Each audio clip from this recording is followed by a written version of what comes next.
मध्य प्रदेश में जो आरक्षण के फैसले हुए हैं सुप्रीम कोर्ट में, उस पर आप सबसे चर्चा करने के लिए हम लोग उपस्थित हैं। भारतीय जनता पार्टी की चाल चरित्र चेहरा अब उजागर हो गया है। एक बार फिर से साबित हो गया है कि ओबीसी का चेहरा सामने रखकर लोगों के, खासकर ओबीसी के हितों पे ठगी करते हैं। 25 जून को फैसला आ गया कि इसमें कोई रोक नहीं है। 25 जून से आज 3 दिन हो गया, लेकिन भारतीय जनता पार्टी की सरकार के कान में जू तक नहीं रेंगी है। जिस प्रकार से अभी जीतू जी ने बताया कि 1994 में 14%, फिर 2003 में दिग्विजय सिंह के ही कार्यकाल में इसे 27% किया गया। लेकिन दुर्भाग्यजनक बात यह है कि ओबीसी के मुख्यमंत्री रही उमा भारती, ओबीसी के मुख्यमंत्री रहे चौहान साहब, और ओबीसी के अभी मुख्यमंत्री हैं मोहन यादव जी। लेकिन ये जो आरक्षण है उसको लागू इन्होंने नहीं किया। और जिस बहुत विस्तार से भाई जीतू पटवारी जी ने आप सबको बताया है, मैं उस विस्तार में नहीं जाऊंगा।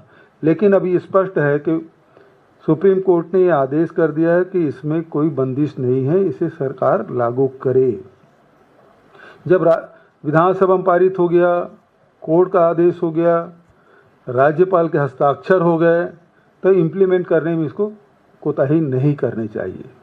मैं इसी प्रकार से एक उदाहरण छत्तीसगढ़ का भी दूंगा, जिसमें 2022 में 2 दिसंबर 2022 को छत्तीसगढ़ की विधानसभा ने सर्वसम्मति से पिछड़े वर्ग को 27% आरक्षण देने का फैसला किया। इसके पहले 2 या 3 नवंबर को जब राज्य स्थापना दिवस के समय मुख्य अतिथि के रूप में राज्यपाल महोदया अनुसुईया उइके जी आई थी, तो उन्होंने सार्वजनिक रूप से कहा और मुझे व्यक्तिगत रूप से भी कहा कि आप बिल पारित करिए, मैं एक दिन भी इस बिल को नहीं रोकूंगी। आपको बताते हुए बताना चाहूँगा कि 2 दिसंबर को 7 बजे विधानसभा में पारित हुआ और तमाम जो प्रक्रिया है उसको पूरा करते हुए मंत्रिमंडल के वरिष्ठ सदस्य राजभवन रात को 9 बजे गए कि उन्होंने कहा तत्काल हस्ताक्षर करूंगी। लेकिन उन्होंने कहा कि मैं अध्ययन कर रही हूँ, अध्ययन करूंगी। कहाँ उन्होंने कहा तत्काल हस्ताक्षर करने के बाद और कहाँ अध्ययन करने के बाद। अब ये 2 दिसंबर 2022 और आज हो गया 2025, वो अध्ययन ही हो रहा है। जबकि विधानसभा पारित है, राज्यपाल अपने अधिकारों के किस प्रकार से दुरुपयोग करते हैं, इसमें मामले में सुप्रीम कोर्ट ने कई बार फटकार भी लगाई भारत सरकार को कि राज्यपाल को ये अधिकार नहीं दिया जाता। छत्तीसगढ़ में भी इसी प्रकार से 2022 से लेकर आज 2025 हो गया और 27% आरक्षण का बिल विधानसभा में पारित होकर राजभवन में अभी भी अध्ययन चल रहा है, वो नहीं किए। तो ये जो भारतीय जनता पार्टी जो चेहरा है वो बेनकाब हो गया है कि ये पिछड़े विरोधी हैं। पिछड़ों के खिलाफ में जो फैसला करते बने वो करते हैं।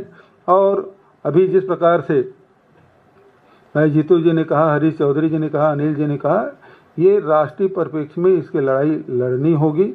मध्य प्रदेश से इसे शुरुआत करते हैं, छत्तीसगढ़ में भी होगा और इसका विस्तार किया जाएगा।